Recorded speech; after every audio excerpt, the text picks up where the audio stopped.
Parlons vrai, parlons foot. Direction but, épisode 2 sur 7. Kane Son, le plus prolifique des duos anglais. En 2022, Harry Kane et Heung-min Son sont devenus les deux joueurs de Premier League se délivrant le plus de buts, devant un certain duo Drogba-Lampard. Mais comment ce duo s'est-il créé ? Allez, on se pose et on décrypte une ascension fulgurante entre Anglais et Sud-Coréens. Tout commence en 2013 quand un certain Gareth Bale s'envole pour le Real Madrid. Arrive donc le prince Harry Kane, qui retourne dans son club formateur et devra assumer le rôle de star.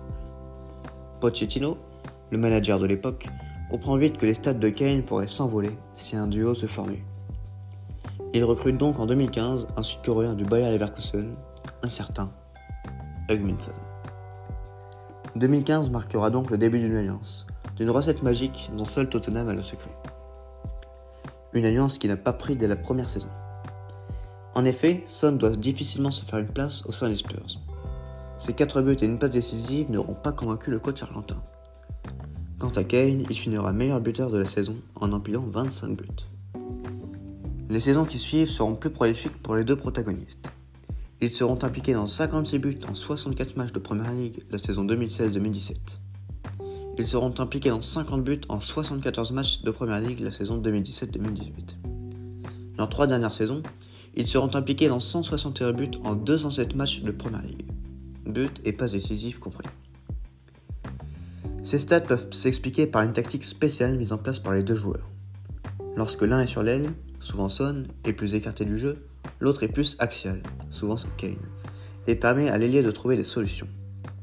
Ensuite, Kane s'avance dans la profondeur, fait de nombreux appels et des courses rapides. En deuxième option, Kane se fait oublier dans la défense et se place en faux numéro 9. On ajoute à cela une très belle complicité sur le terrain qui permet à Son d'être le seul ou presque à voir Kane et lui délivre alors de très belles passes, souvent décisives. Harry Kane et Heung-min Son utilisent la tactique de l'ascenseur. Nous vous expliquons. Lorsque l'un a le ballon, l'autre sait qu'il doit avancer et sait où se placer. Bien que Son fait des courses à haute intensité, ce n'est presque jamais le cas de Kane. Il sait se faire repérer par Son et ne doit presque pas courir pour mettre la balle au fond des filets. Son captive l'attention de toute une équipe et est le créateur de jeu, tandis que Kane devient renard de surface. Attention, Kane sait aussi délivrer de très belles passes décisives et a su le montrer à maintes reprises. Lors de la saison 2020-2021, il est le meilleur buteur et meilleur passeur de Premier League, avec ses 23 buts et 14 passes décisives en 35 matchs de championnat. Quant à lui, Son marquera plus qu'il ne délivrera de passes décisives. Il marque 17 fois et donne 10 passes décisives. Tout ça en 37 matchs. En 2021, le duo anglo-coréen a battu un record qui date de 2012.